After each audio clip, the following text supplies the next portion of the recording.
Welcome to the debut episode of MasterMindBites. Hi, my name is Fong Chua. I'm an entrepreneur, business strategist, real estate investor, speaker, and also a best-selling author. And every single day, I have the opportunity to help others unlock the potentials and guide them to succeed. This is the debut episode of MasterMindBites, and the whole reason why I decided to do this show is over the years, I've had the greatest opportunity, the privilege and the honor to meet some of the greatest people on earth, some of the most successful individuals, some celebrities, and some of the masters of their craft, and got to learn from them, speak with them, and also just be in their presence and understand how they were able to become who they were, and some of the stuff that people may or may not even know. And I figured I wanted to pass that on to people who may or may not have had that opportunity. And this is where I'm going to be doing it on MasterMindBites. So the very first one I want to do is I wanted to start off with a bang. And what other way to do it than to start off with Mr. Arnold Schwarzenegger? What bigger bang can you get, right? So Arnold Schwarzenegger, as many of you know, is the Terminator, is the person who's a movie star, a world bodybuilding champion, and he's world-renowned, he's famous, he's a big celebrity, he's in Hollywood, he's the governor, and he's been doing so many different things. But lots of people don't actually realize was that he was a very, very successful real estate investor and entrepreneur before he was a big movie star. In fact, he was investing in a lot of real estate. He owned a lot of buildings. As he was doing his bodybuilding competitions and Mr. Universe and all that kind of stuff. And there actually came in a point of his life where he was almost deciding to go directly into real estate investing completely and being an entrepreneur until all of a sudden Terminator came up and then he decided to go, you know what? We'll go this route instead. And he is somebody that he has so many great life lessons. He has so many great tips and advice for people out there who wants to become an entrepreneur, who wants to succeed, who wants to overcome challenges. And his book, Total Recall, has outlined so many different things, so many different journeys, so many different stories that you can learn from. And he's actually reinstated that fact on his stages when he speaks and when he goes and talks to individuals and whatnot.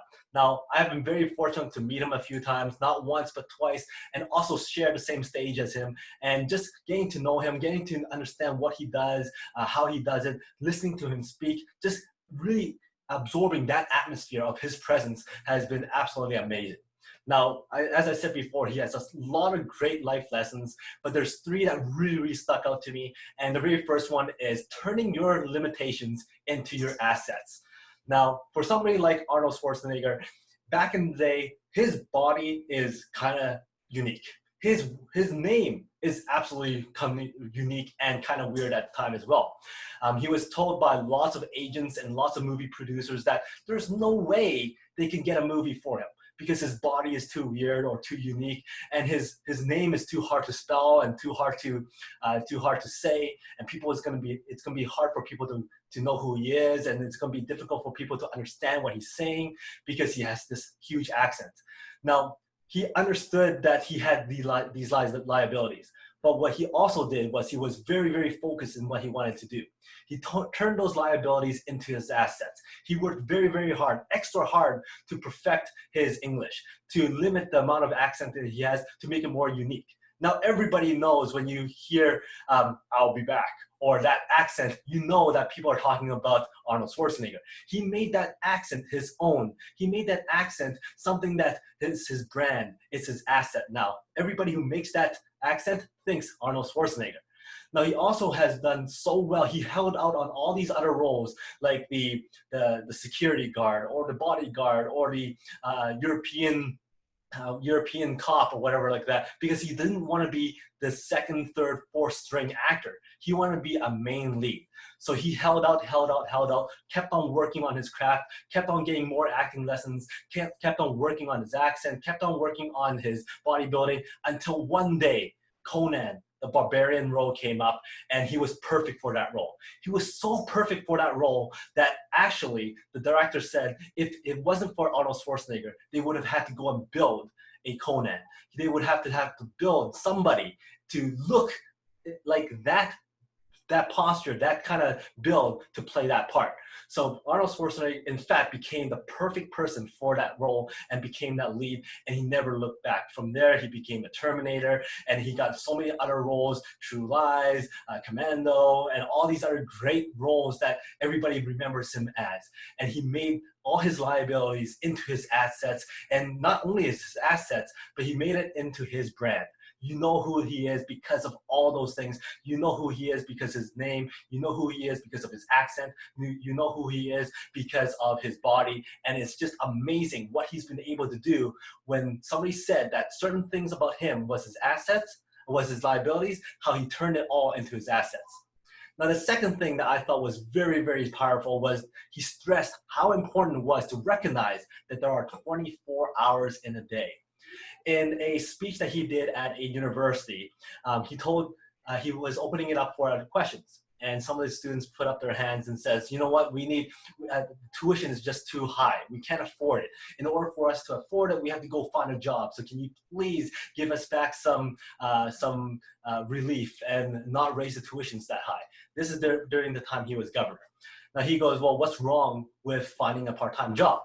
Well, then the student actually replied and says, well, if I have to find a part-time job, then how do I study? So then he goes, well, why can't you study? So then he starts asking the question, well, how many hours a day do you spend at classes? And the person said 3 hours. Well, how many more hours do you need to spend studying? 3 hours. So all you can see is, well, there's only 6 hours.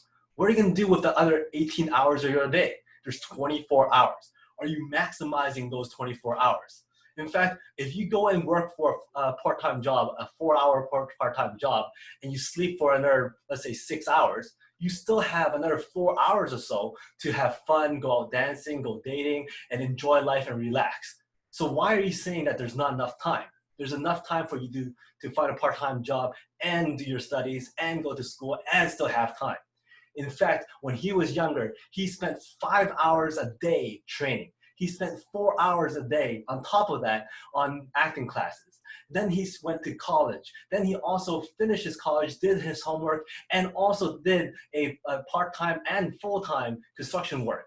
So he actually maximized his 24 hours a day, and he's inflicting that to everybody else because everybody else is wasting their time away, not recognizing that there's a full 24 hours for you to use.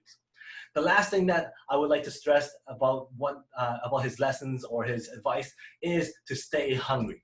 Always stay hungry. Always strive and stay hungry for success. Always stay hungry for leaving a mark, to be seen, to be heard, to have an effect on other people. And when you gradually become more successful, when you gradually become more impactful and more wealthy and more stable and all that kind of stuff, and you get to a point where you know what, you achieved everything in your life, then be very hungry to help others. Stay hungry and help others, give back to the community, do as much as you can to impact other people's lives, and that's what he did. From his acting career, he moved on to being an entrepreneur. From there, he went on to becoming governor, and then he did stuff for charity. Now he's creating he does scholarships, he has classes and training sessions for other people, for young entrepreneurs. Then he kept on growing, he kept on building, he kept on staying hungry. So how are you staying hungry? Are you staying hungry for your success? Are you staying hungry for whatever it is you're doing? Never giving up. Keep on pushing and pushing and pushing. These are just 3 of the many lessons that he kind of talks about, and it's 3 of the many lessons that he actually advises other young entrepreneurs and other people who wants to strive to be their best. Turn your liabilities into assets. There's always 24 hours in a day, and always, always stay hungry. Another quick one that I would like to share, and it was one of my favorite stories that he shared in his book here, was how he was able to understand his audience, how he was able to play the game right. And during his bodybuilding champion career, he was so enthused and so focused on winning that he went the extra mile, worked extra hard. He knew his competition. He knew his audience. He knew how to get that extra cheer. He knew how to beat his main competitor. In fact, he memorized what his best competitor was going to do for pose, what he was going to actually counteract with, and that's how he won the championship. And that was an amazing story. So if you ever get a chance to pick up this book, I would highly recommend that you pick up this book. There's lots of great tips in here, and it was a great read, and it was also great to meet him. It was great to learn from him, and I just hope that everybody here would stay hungry, turn your liabilities into assets, and recognize that there's 24 hours in every single day of your lives. So until next time, today is the day to unlock your potential. This is Mastermind Bites, and until next time, I'll be back.